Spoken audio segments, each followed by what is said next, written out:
everyone. Really glad to have you here. My name is Nancy Wu, and from Things, co-founder from Things. Today I'm joined by a group of friends. Actually, I'd like to pass the first question to Suji. Suji, do you think decentralized social networks such as Damus would replace the current mainstream ones like Twitter, and why? By referring decentralized social network, we actually referring many things. Like we're referring the protocol and the application and people running the application, people running the relayer or client, because you have to have like someone running a server like something. And there's many VC, a group of people, and maybe there's some non-profits, non-VC stuff. So if you mean that group of people together, decentralized social network, whether that can replace the current centralized social network like Facebook, Twitter, WeChat, the answer is definitely yes, right? I mean, it's a historical trend you cannot stop. But if you mean like any specific one, I don't think it's it's the right moment. I mean, like, if you ask like whether this thing can replace, it's hard to answer, and it's likely no. But if you ask like the general idea, the general stack, my opinion is like in 5 to 10 years, it will replace the whole centralized social network, even probably in shorter times. But I guess 5 years is pretty optimistic, estimation. Yeah. We also see news headlines like Mastodon, which shot to fame about a month, 2 months ago, has had its active monthly users drop 1/4 within the last month. So that doesn't say much about at least the pioneers of this movement. Maybe the first few ones may not necessarily flourish or become dominant ones, but so your argument is this trend will continue and it will be the next big thing, right? The Mastodon, they have pretty similar. There's something pretty similar to Nostr. They have relay, they have nodes, right? And speaking of Mastodon, my company actually we sponsor or we run, we maintain. I think half of the Mastodon traffic, through different instances we own or we maintain or we donate. It's a long-term war. It's if you think like Revolution Party, right? You don't know which one gonna win, but generally there's like 20 Revolution Party over there, and there's a king, there's an empire, and you say, hey, whether the empire gonna fall, whether the king gonna be dead, right? And yeah, definitely in 10 years, right? And which one read the Revolution Party gonna be the next, gonna be the next governing party or next governing government? The answer is I don't know. So our strategy is to help as many as we can, and as long as they are really believe this thing from the heart and hardworking, the builder, we try to help them, and sometimes we help them invest or build together. And to help answer the question, I don't know which Revolution Party going to win, but the revolution going to be successful. Yeah. Chong, do you have any opinion? Yeah, I mean, I hate to have all of us have the same opinion. That makes it a not as exciting of a show, but I think I really do agree with what's been said so far. I mean, if you take a look at history, it's clear that no social media manages to last for too long. What tends to happen is that once the social graph has already been set, it's extremely strong. People that are in that social graph, it's extremely hard to pull them away.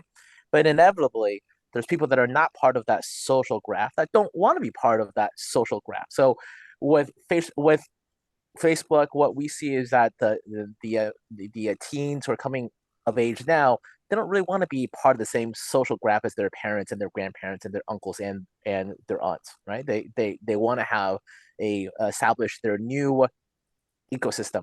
So I think it's inevitable that there will be a new social graph, the same way that there was a Instagram, the same way that there's a new platform.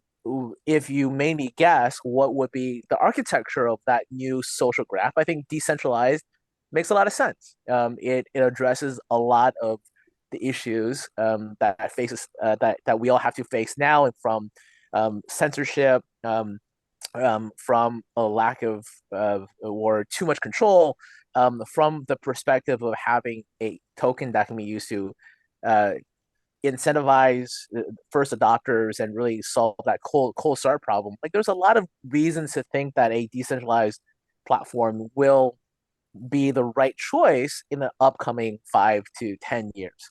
But that said, I personally am not too. I don't think that Mastodon or Blue Sky or Nostr will necessarily be the ones to win, because all of them are essentially a clone of Twitter. And the reason they came about is because there's all this noise about Elon Musk, and there's just a lot of perception. There are a lot of people that are on Twitter who really want to leave Twitter, right? I mean, that's really what's driving a lot of this behavior. Jack Dorsey is feeding it a little bit as well. But I would like to point out too that yes, Nostr is backed by Jack Dorsey, but he only put in, I mean, based on what I read online, he only put in 250K. I mean, this is not really his effort. 12 Bitcoin. It may go up, go down. yeah. He put in 12 Bitcoin, which is, I'm sure, a tiny percentage of his wealth. And he also supported a number of, protocols in addition to this one, So I personally don't think that, while there's a lot of people that would love it to really put Elon Musk down a peg and replace Twitter, I personally think that the next dominant social network will be a completely new experience, completely new graph. Whether it's decentralized social networks or the current ones, like, I don't know, like for Suji, he's a like Web3 builder, right? Like, what are the new problems you think the real decentralized social networks may solve?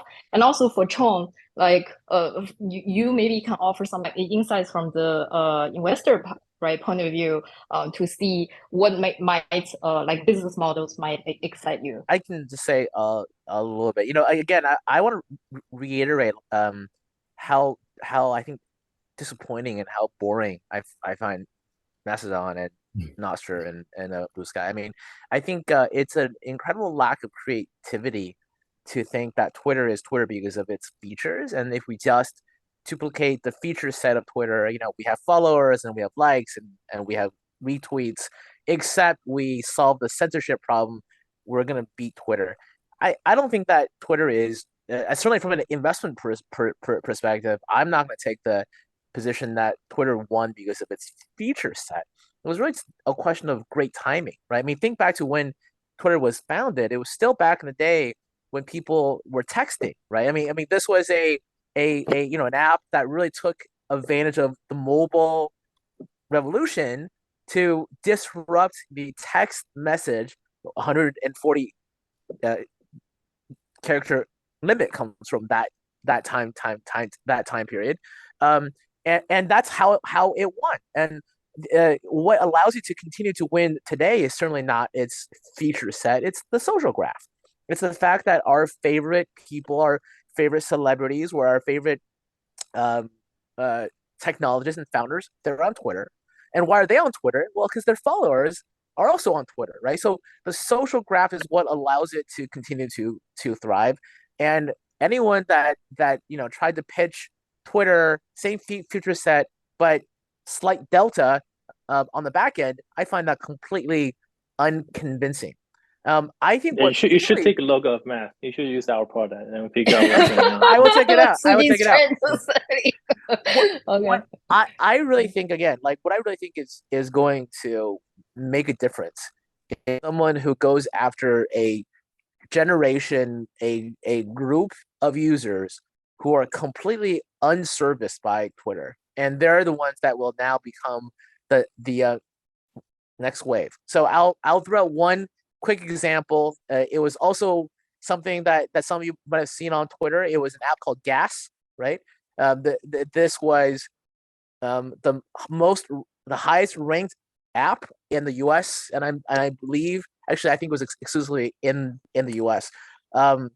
Downloaded consumer app for a number of weeks, and it was for high school kids to pay anonymous a compliment to their classmates.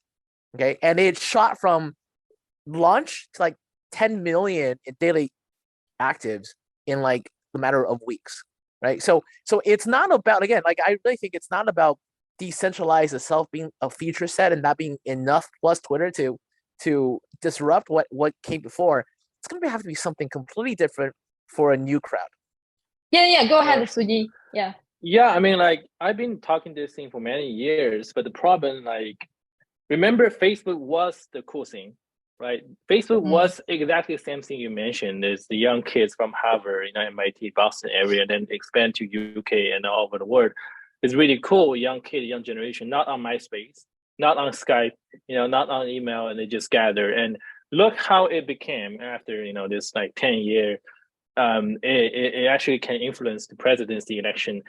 And Snapchat is also the cool thing. Snapchat is also the cool thing. I'm not going to criticize CEO Mary, like, he's his personal life, but he's definitely not the same. He's definitely not someone doing revolution, right? The problem is, once you form, I think the problem is like definitely every 10 years, every 20 years, you're going to have like some kind of a new social network. But once you form a corporate structure, like the current company structure, you'll fall into the same game rules, the same, theory, the same rules of the IPO company today. And you even cannot avoid investment from those large VCs and those, like, how do you say, corporate venture capital. Let's say Instagram, it was a cool thing, and it got acquired. Even like 1 billion, on the table, like from Zach, the dude, work out, this is 1 billion. WhatsApp, like 20 billion, in front of you.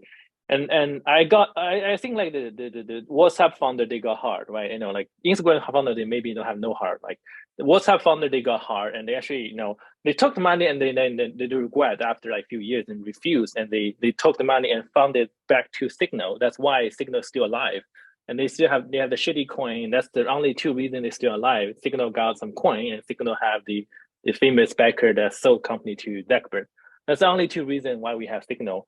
And take a look at Telegram. The only reason we have Telegram because Durov, he want to do some token smart, and also he sold his first company to Putin's friend VK, the Russian version of Facebook, sold to the Russian Putin's friend and work out with the money. That's the problem. Like every cool thing, it will be take over by some you either state-owned badass, or it's like big venture capital, or big like corporate venture, whatever. You cannot prevent that from happening. And you also mentioned some very good stuff, like when we back in the days in 2016 and 2017 when I started Mask, I don't want to do another social network just like Twitter and make it decentralized. I want to mirror the whole social graph of Facebook, Twitter. And then usually the number one question I got from VC is like, what if they sue you, right? This is really realistic question, because there was a really large case out there. It's still not decided. HiQ v. LinkedIn. So here's the idea: like HiQ was a pretty good friend, good boy with LinkedIn when LinkedIn was still a standalone company. They hang out together. They used the LinkedIn, social graph, develop a lot of cool stuff, and suddenly LinkedIn got acquired by Microsoft.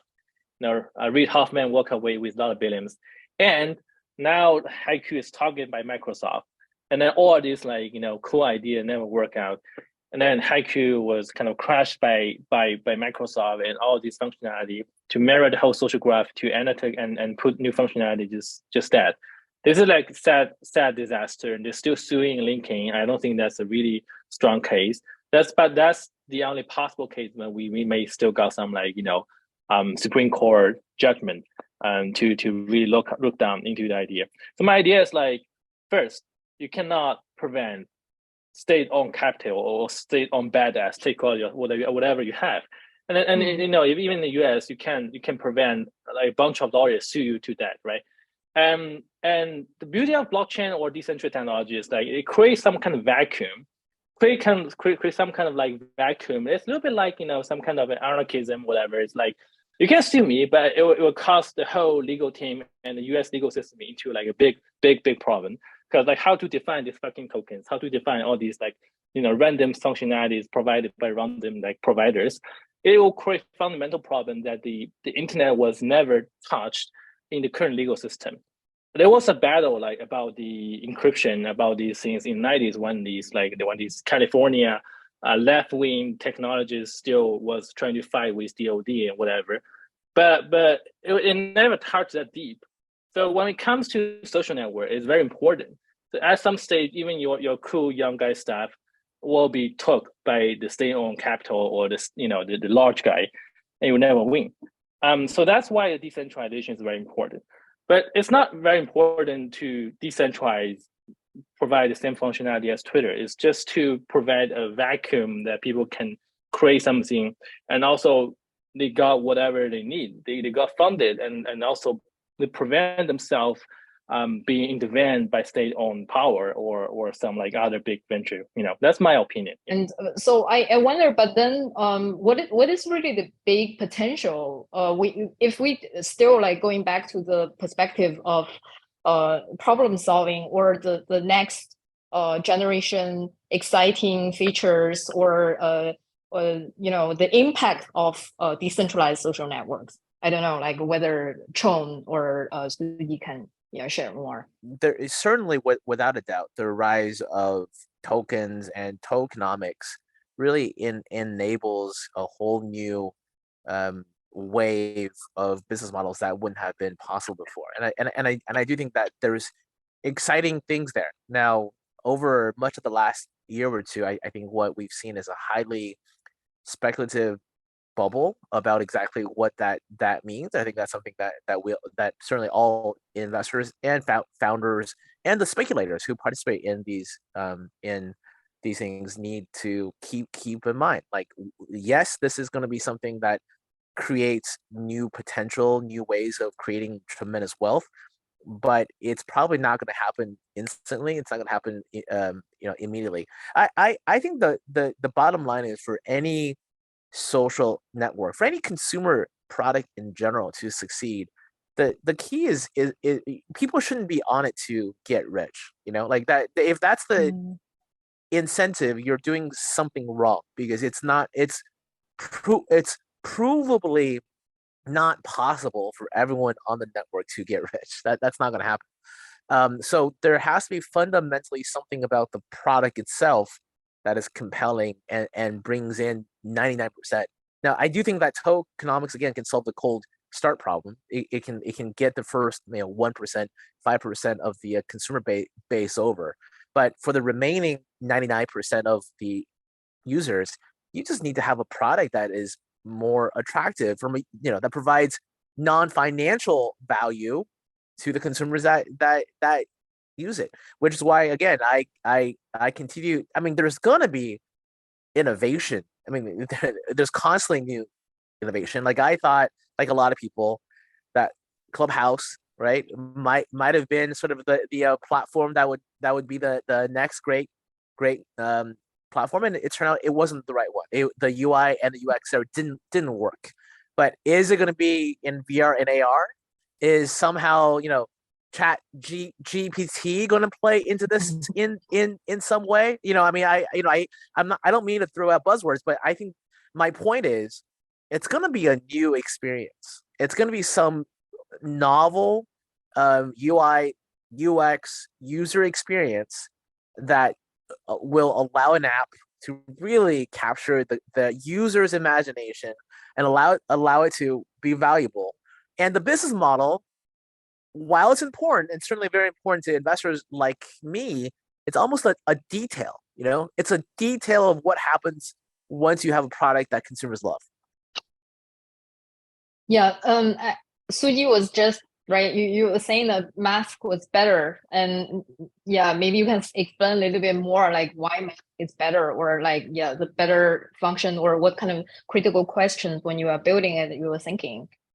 Yeah, like my opinion of building the current social network is like the feudalism European countries, right? Like France got a king, all these countries got a king back in the years, right? And it might be Jack or JackDorcey, or doesn't matter. And there's different two ways of doing things. Like, one is like you run away and through your Mayflower and came to America, and this is like the Wild West, and people don't pay tax. This is how the real Web3 and crypto from the beginning, right? A lot of scams and a lot of criminals, actually, just because there's no regulation, very few regulation back there, right? And this is like the runaway version. It made success and create some great product like America. I think America is a great product these people create. And right now the feature is no tax, easy to create scam. That's the feature we have right now. And the problem is like it has great things. And we want to see these great things happen in old continent, in the old world, right? The great things we may have is censorship resistance, freedom, decentralization.